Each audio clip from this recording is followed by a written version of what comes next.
Alright, I'm continuing with notes section 6.1b, and I have to do the third problem.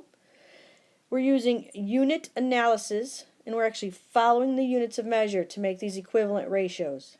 Alright, so this is the first fraction, so that's what I start with.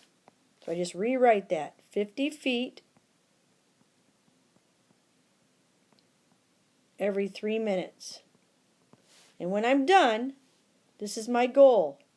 When I'm done, I want to have miles on the top and days on the bottom. Right now, I do not have that. I don't have miles and I don't have days. Alright, so we're going to multiply.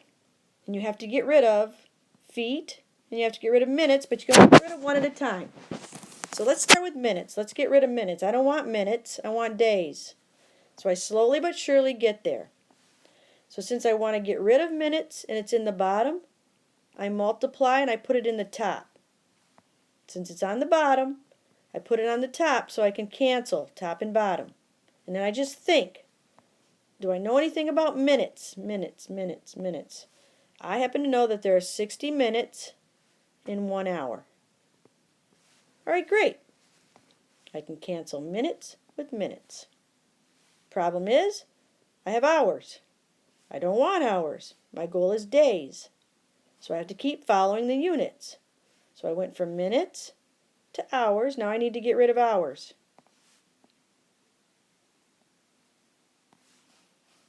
Okay, hours. So I put it on the top. Since I want to get rid of it, from the bottom it moves to the top. And now I just think about a fact I know about hours. Hours, hours. What do I know about hours? There are 24 hours in one day. 24 hours in a day. Great! That's what I want. Days. Days. Good. I can cancel the hours. One's on the bottom, one's on the top. That's when you can cancel in a multiplication problem. Okay, good. I'm done on the underneath. Unfortunately, on the top I have feet. But I don't want feet, I want miles. So since I don't want feet, when I multiply, I move the feet to the bottom. That way it can cancel when it's on the top and the bottom, in the numerator and denominator. Okay, feet, feet. What do you know about feet? You might not know. You could look it up. But there are 5,280 feet in 1 mile. You can Google that. You can look it up in the back of your book. So that's just a known fact. There are 5,280 feet in a mile. Okay, I've got it. Woohoo! I can cancel feet on the top with feet on the bottom. That means underneath I have days. On the top I have miles. And that's exactly what I want. Miles and days. Alright, now I can cancel a lot of numbers, so I'm going to do that. Let's see here. 3 and 60. 3 can go into 60, so let's divide that. 3 divides into itself once. 60 divided by 3 is 20. And believe it or not, I can divide even more because I believe that this 5,280 can be divided by maybe 20. Let's try it. 5,280. My calculator comes in handy. 5,280 divided by 20. Yes, it does.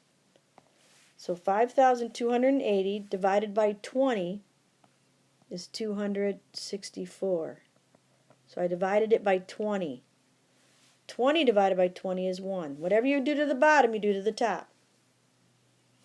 Okay, I wonder if 24 and 264 can be divided. I'm going to try dividing 264 by 24. 264. Yes, it goes 11 times. So I can divide both of these numbers by 24. 24 divided by 24 is 1. 264 divided by 24 is 11. Alright, I think I've got it. On the top I have 50 times 1 times 1 times 1. That just gives me 50. I'm out of room here, so I'm going to write it underneath. 50 And my units of measure that are left on the top is miles. And underneath, I have 1 times 1, 11 days. That's the only thing that's left, 11 days. All right, I think I might be done. So I look at the goal. I was supposed to get miles in 1 day. I have miles in 11 days. Okay, I'm close. I have miles in days, but this is 11. I need to get rid of the 11. That's easy. Just divide both the numerator and the denominator by 11. Remember, whatever you do to the top of a fraction, you have to do to the bottom. And this turns out to be approximately, or it turns out 4.54 repeating. 4.54 repeating miles in 1 day. Woo! That was a toughie, but we did it. All right, good luck. I hope this is helpful.